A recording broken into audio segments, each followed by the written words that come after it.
Hello mga plantitas and plant moms at mga mahilig mag-garden.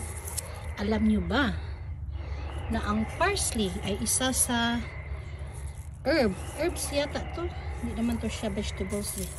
Ay isa sa herbs na nagso-survive sa lamig. Kaya pag may parsley kayo at dito kayo sa mas snow na area, pwede siyang nasa labas lang at hindi nyo kailangan ipasok sa loob or kailangan nasa greenhouse. Nagsusurvive talaga siya sa lamig.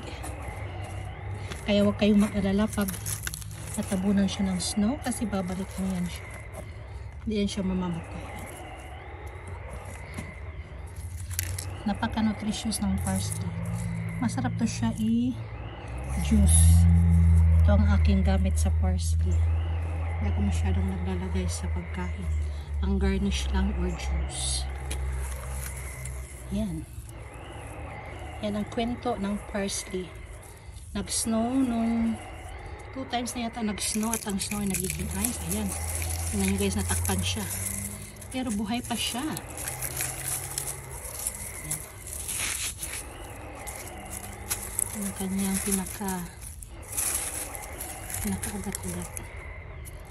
Okay pa din siya. Buhay na buhay. Survivor to siya sa snow. Paborito din itong kainin ng mga usa. Kaya hinahayaan ko na lang to siya dito. Kasi pag spring ay maglalabas ang mga bagong shoots. Yung mga baby plants na. Kaya kahit kainin to ng mga usa, okay lang. Okay, that's all for today. Mga plantitas and plant moms. At sa mga mahilig mag-garden. Kunting kaalaman from Glenn C's Life and plants.